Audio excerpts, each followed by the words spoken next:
Hello, everybody. How you doing? How you doing? Happy Friday. Almost Shabbat Shalom for those who observe the Sabbath and the Shabbat.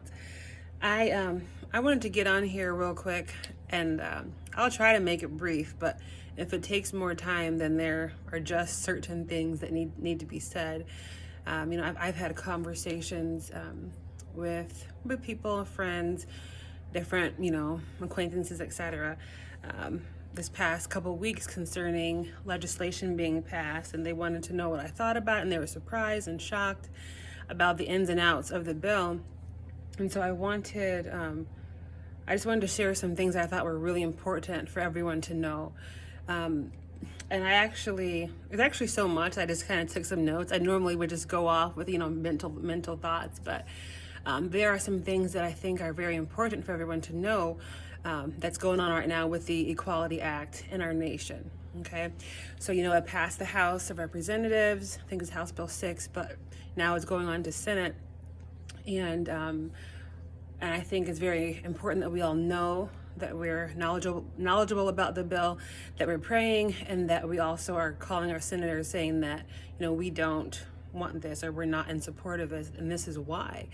So for those of you who don't know me, because I'm sure people who are outside of my friendship group or my acquaintance circle or my family who I'm sure will see this video in some measure, but I'm a mom, I'm a mother, I am an artisan, singer-songwriter. I'm also a business owner. I'm a pastor, a Christian pastor at a church. So I do, I wear different hats at different times, but I interact with my community in many different ways. But I'm just putting this out there as a concerned citizen that, hey, this is what's going on. So to jump into it, I'll let you go do your own research to look at the Equality Act of 2021, because it was introduced in other years, but never passed the House. But now, this one in 2021, the legislation that's going forward is troublesome and bothersome, but this is why. I'll just give you a couple reasons as to why. There are some major concerns that I have. One, that I know the language is being used as this is equality, this is an act to try and perpetuate equality in our nation, but it really is troublesome, and it is a perversion of justice because of some of the language that is used and what will happen to other groups and people because of the language that is being used. So for starters, one, I believe it interferes with parental rights.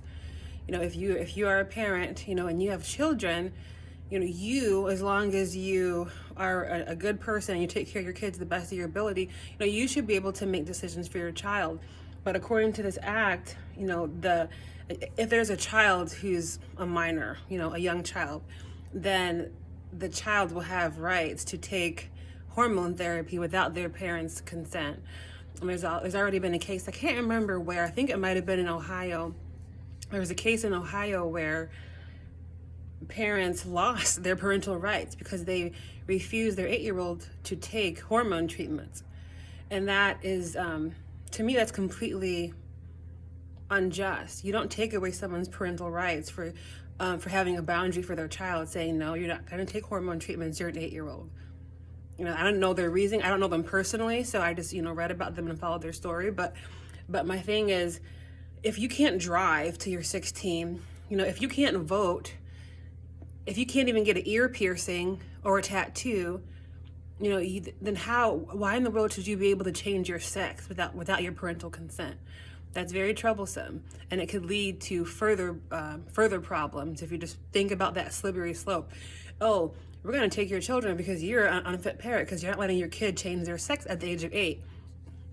Improper, not government's role. That's the parent's choice.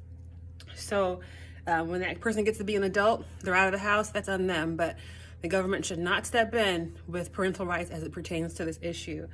And then as far as another issue is education. In the public education sectors, they're trying to pass or already have passed legislation, depending on what state you live in, saying that they're teaching pre-K and kindergartners and people from an early age about gender neutrality. They can pick what gender they want to be, and it's in the curriculum.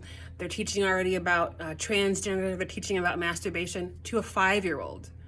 That is completely inappropriate.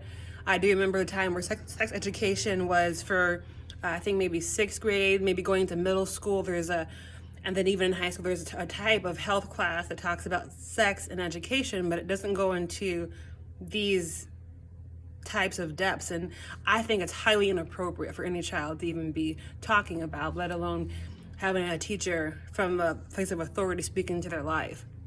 And I'm already starting to see it, and kids are told, oh, you can pick what gender you want to be. As a 4-year-old, as a 5-year-old, you can go to what bathroom you want. You can choose, and your gender isn't something that you choose. But taking it a step further, it's interesting because a lot of the people that are trying to push this and are from the far left, and they say things like, oh yeah, we're tolerant, we're trying for equality, but really it's the exact opposite, because you're silencing people who are good parents. You're not tolerant of people who have different like religious beliefs, and then you're also silencing people like Dr. Seuss. I feel like if you're American, or even if you're not American, you know who Dr. Seuss is, and you love Dr. Seuss books and stories, but now he's being censored. And that makes you think, why are you censoring Dr. Seuss, but you're bringing in drag queens and transvestites to teach your kids how they can touch themselves and choose if they want to be a boy or a girl? Highly inappropriate. And I know some people don't like what I have to say, but it is what it is. We need people to call a spade and say what's going on. So these are legislation that's in our house right now and that we need to actually address. And so I'm addressing it for the issues that are concerning to me. The entirety of the bill, I wouldn't say is the whole issue, but these are the parts that really concern me, which I say X, do not pass go, do not collect $200. I'm not in favor of this, and I don't think any believer should be, and these are the reasons why. So 1, parental consent; 2, education, propagating drag queens and transvestites, and then canceling Dr. Seuss. And then segueing onto my next point, 2, is abortion. So I love one of Dr. Seuss's books because he quotes the phrase, a person is a person no matter how small. And that was in Horton Hears a Who. But we know another part of this bill, Equality Act, that if a person is a person no matter how small, and kids believe that, and then what's going to happen when we push our legislation with abortion even further. So this administration and this Equality Act would provide, full taxpayer coverage for abortion, all across our nation and other nations. In Mexico and other nations of the earth, our taxpayer money, your money, my money is paying for abortions domestically and internationally abroad. That is highly concerning. And a lot of Americans, I would say even most Americans, don't want that. But they're doing what they want to do. So you should know that, our taxpayer money should not have to fund abortion. Most Americans still believe that abortion is illegal and it kills a child. Leading to my next point. If babies in the womb are not people and they can be aborted and thrown in dumpsters, then why are you taking them and harvesting their organs? There are different types of ways to kill a baby in the womb and different types of abortion practices that will leave certain organs intact, the brain, the heart, the lungs, etc. And then the same people who say, oh, it's not a baby, they take that baby's body and they sell it out piece by piece. That is heinous and that is inappropriate. And so all of a sudden, the baby's not a human, but all of a sudden after we kill it, we want to use its body parts to make money. Now it's okay. Now they're human because they can be used for other purposes and they can make money off of it. So I still stand by what I say. Abortion is wrong. Abortion is murder. It should not be, it really shouldn't even be on the conversation table, but that's just where we are as a nation. And I have sympathy for people. I want you to think that, oh man, like she's harsh or she's hard. No, I have sympathy for people who are pregnant and they don't want to be, but adoption is always the answer. Murder is never the answer. If someone raped you, if you were forced to have that intercourse, and then from there you got pregnant, I am sorry. That person who raped you, they should go to jail, and then that baby should be given up for adoption if you don't want to raise it yourself. But I know plenty of people, wonderful people, who were conceived in rape, and they were either adopted or they were raised by their mother, and they're wonderful, happy, healthy people. Murder is never the answer. So we don't punish the victim and the innocent child, we punish the abuser. That's how it always should be. So I don't want abortion. Then the other thing about abortion is that it will be the full term of the pregnancy. So from conception all the way up to birth. If the baby comes out alive, let the baby die or kill it. That is wrong and disgusting and disturbing. And I feel like anyone who knows what that entails, or would even let a baby die on the table, or you would intentionally kill it after it's born alive by accident, something is wrong with you. And I wouldn't vote for anyone who believed that. I don't understand that. Why would you vote for someone that thinks it's okay to kill a child, but you would trust them with your money and your state and your nation? No thanks. Not today, not me. So that's another thing. So 1, interfering with parental rights. 2, education, inappropriate education, brainwashing. 3, abortion on demand, and going all the way to the extent of birth, a full-term pregnancy, right there. That's almost mind-blowing to even vocalize. But we have to remember that our taxpayer money is that. It comes from taxes. It's from the people, by the people, for the people, to the people. So the government officials, they're elected officials. Well, read between the lines. I guess not everybody's elected, but they're in power. But anyway, the idea is that you're elected. And so the public chooses their leaders, and then from there the public money funds those leaders to try and run the nation or the state or the county well. That's how it's supposed to function. And so for someone to take your money and say you don't have a say in how it's being used, even if it violates you to the very core of who you are, we're going to take your money and we don't care about your vote, that's tyranny. That's tyranny. Lots of red flags. Pay attention. Then the next issue is the bathrooms. So, men and women, if you identify as a woman, then you can use the woman's bathroom. If you identify as a man, then you can use the man's bathroom. That is very dangerous for a lot of common sense reasons, but it's not about what you identify with. This is dangerous for a lot of reasons, but I'm just going to quickly go down the list. That the fact that, 1, there's already been instances where this has been instituted, where younger kids have been sexually assaulted by an older kid. There was an older boy in a girl's bathroom, and a little kindergartner, a girl, got sexually assaulted by him. Another instance was, I don't remember the state. I should have took better notes, but there's another state where there's a women's shelter, and there's a man that came in because he said that he identified as a woman, came into a women's shelter, a place where women who are victimized or abused or homeless can go to supposedly for safety and protection. They were actually abused by this man who identified. That is not right. We're supposed to protect people by the law, not injure them and put them in the place of more potential and probable danger or harm. So that's just some common sense reasons as to why, we shouldn't blur all these lines about gender, who you identify with. It's dangerous. One, or what if you change your mind? What if you feel like you're a girl one day and then you feel like you're a boy the next day? What if people lie? They're just using it because they're sexual predators.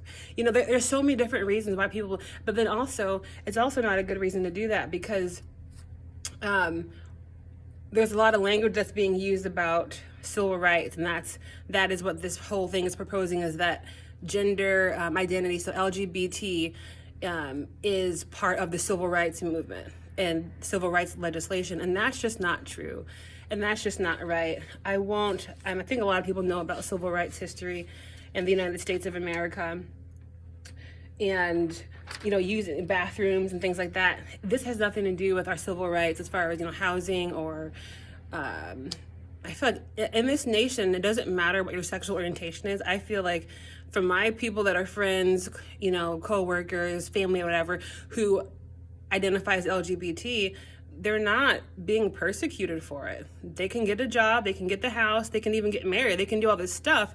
So where is this strong language coming from, and why? Why are they pushing this agenda so hard? It's not civil rights. The Civil Rights Act of 1964 had to do with protecting people of a different ethnicity. We have atrocious crimes of racism in our nation, from what happened to the indigenous people and the Native Americans, then what happened to the Africans and the African Americans, their slavery and things like that. And then for much of the creation of our nation, my people, who, if you don't know my background, so I'm actually a blend of 3 different ethnic groups. So I'm Nigerian. Okay, so my dad came from Nigeria, and he still has his strong, thick Nigerian accent. And then my mom is African American, descendant of slaves and sharecropping slaves, combined with Kickawa Apache. So Apaches who were moving mixed with sharecropping slaves, and boom, my mom's line came. So I have actually these oppressed people groups that I represent in this nation, and for us having civil rights, and now that we are human, we're not just property, we're not just 3/5 human, we're not just whatever. We have this Civil Rights Act that we marched, and my ancestors bled and died to be able to live and have the freedom to have the pursuit of life, liberty, and the pursuit of happiness.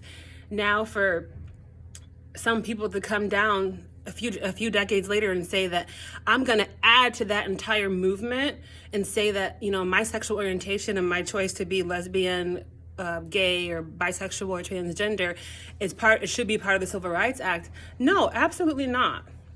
I'm not trying to be offensive, because those who know me know that I love, and there's plenty of people in my life that do live that lifestyle, but they know at the same time, Joma believes what she believes. She still loves me. She still honors me. She still is always there for me, but she's not going to change her beliefs for anybody. And I'm going to hold the line. And that's real. But the reality is, my people didn't march and bleed and die and get massacred and their backs torn apart and have injustice for the education in every sphere of society so that you can attach your own sexual orientation to my people's freedom. It's actually highly offensive. It's offensive to me, and it's offensive to a lot of other African Americans out there. They're just not being vocal about it. But me, I guess, being who I am and how I'm wired, I'll be tame for a while. But after a while, when things get too crazy like this, I'm going to open up my mouth and vocalize the truth. My people did not march and bleed and die for this sexual agenda. That's not what if you want to create other legislation and say, this is an act for gender identity, etc., blah, blah, blah, fine. But do not try and couple it with civil rights. That is highly offensive. Highly offensive. And it's something totally different. Okay? I'm not saying that anyone who's LGBT should ever be, mistreated or ostracized or whatever, but it's not the same.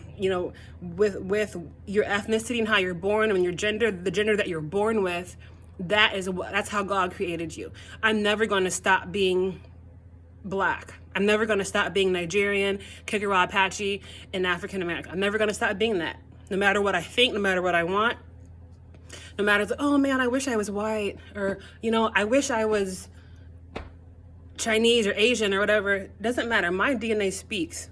It speaks strong. When I show up, what do you see? You see brown skin. You see the features of a Black woman. It is what it is. That's what I am. And so I just don't like the mixing of those two realities, because I think they're very different. And I know the freedom of religion is also under attack, which I'll go as my next point, my almost final point.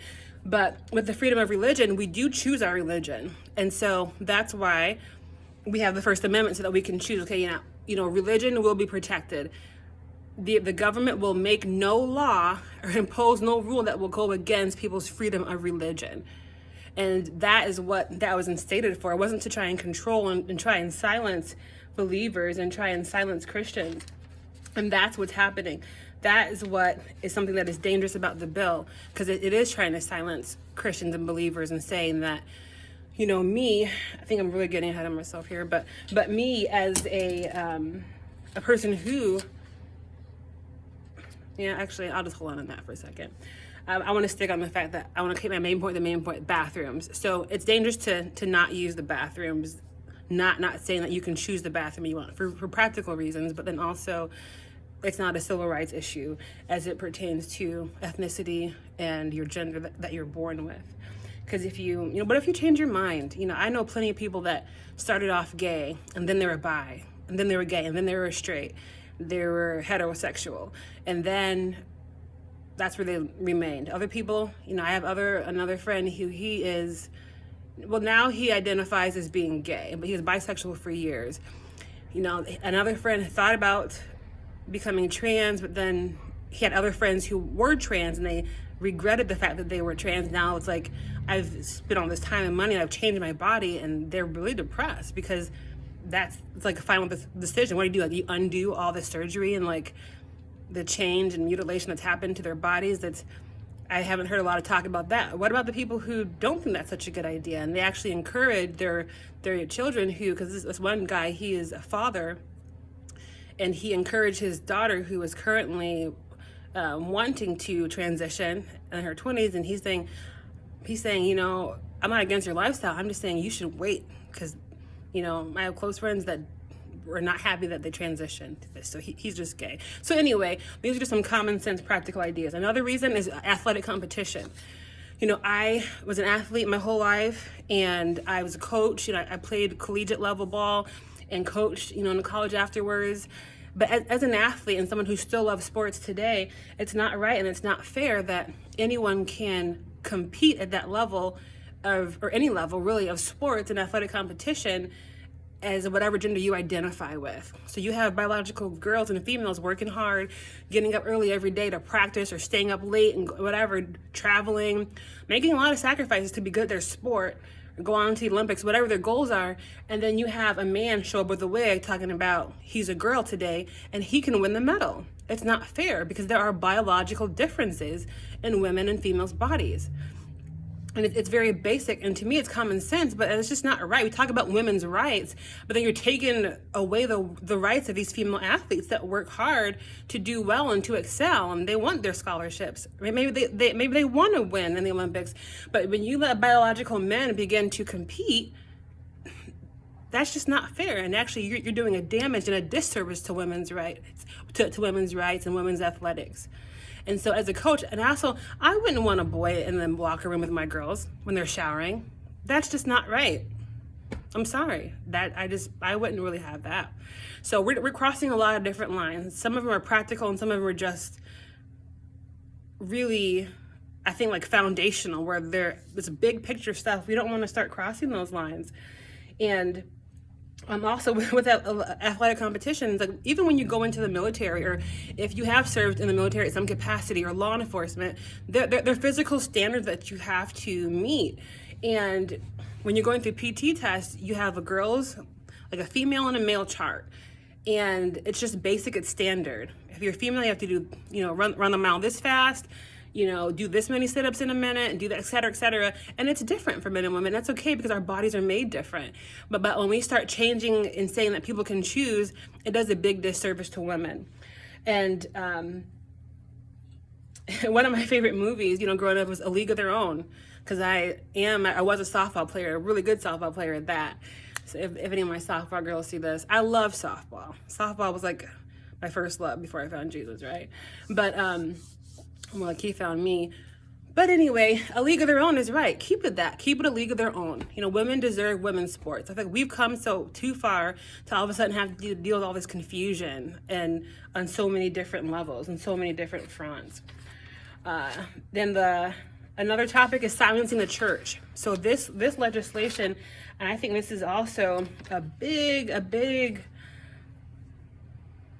huge red flag, because it's not like, all they do is add rights to the LGBT community. What it does is it takes rights away from people who are Bible believing Christians, and it says that if you don't believe this way, then you are breaking the law. You're dangerous. You're a hater. I was called those things during my political campaign. So for those of you who don't know, I ran for House of Representatives in the state of Iowa last year, 2020. And during my campaign, there's not really much to say about me that's bad. I mean, a lot of the people that are from the far left that try and push their agendas, they really couldn't attack me with anything. One, I'm not a racist because I'm Black. I'm not a sexist because I'm a woman. I'm not this person who, is misogynist. Nope, I'm a woman. I'm actually a single mom on top of that. I'm not trying to gain all this wealth and power. I run a ministry. I worked for nonprofits my whole life, serving the poor, and I'm an artisan. Like there's not that attack. So then it took a while, but after some time, I was labeled as someone who was a homophobe from the far left. I was homophobic. I'm not homophobic. I'm not scared of. I'm not by any means. And I was a hater, and I was dangerous. I'm dangerous.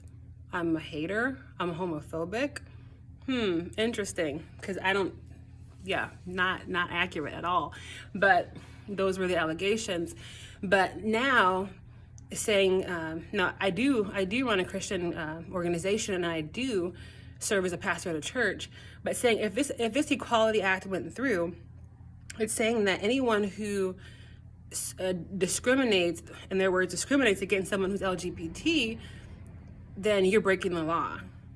So I can be sued, or I can be penalized, I can be fined, I can be jailed.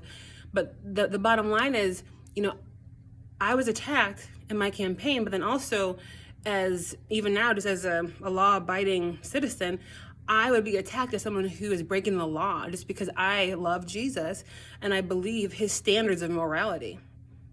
If he says something is a sin, then it's a sin. My church, we believe the Bible. We stand by the Bible. If it goes against the Bible, then we need to get ourselves right, ask the Holy Spirit to search us and know us so that we can, follow Christ and walk in his light. But that's what Christians do. It's not hating anyone else. If you don't want to do this, that's fine. But you're not going to come into my church and tell me that I'm hating people and hurting people because I'm loving Jesus and agreeing with his truths about boundaries and sexuality and morality and things like that. So I hope that's clear and that makes sense.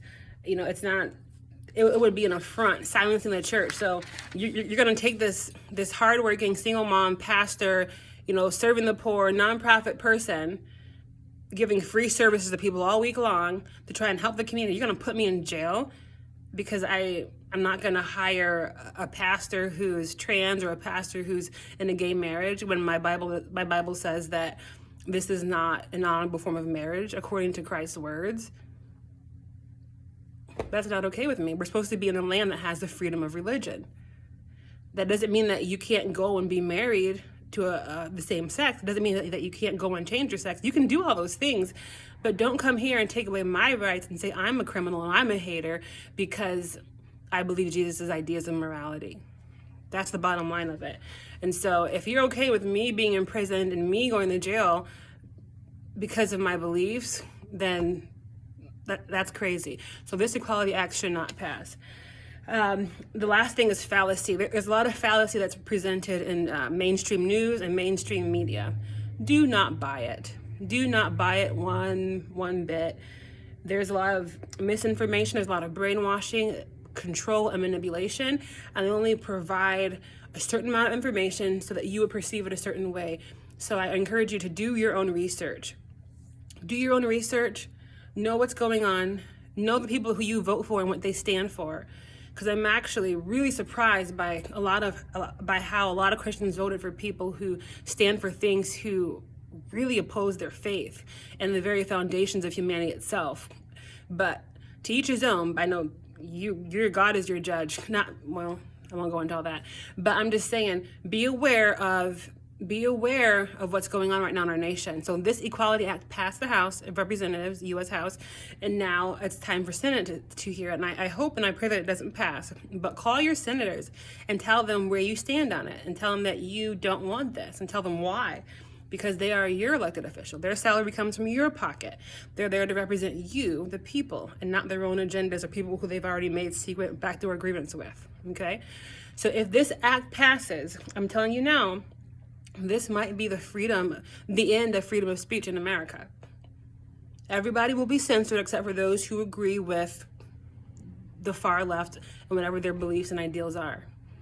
So this is my video putting out the main reasons. There's more that trouble me, but those are the main reasons that trouble me concerning this Equality Act. Do your research, know what it's about, call your senators and say you do not want it, and become a voice. Don't just be a pushover with everything. If you have love in your heart, it's not wrong to speak the truth. And my heart is full of love, and I'm going to continue to speak the truth, regardless of who says it's right or who says it's wrong, because truth doesn't get to really change with a person. I love Jesus and I agree with everything that he says.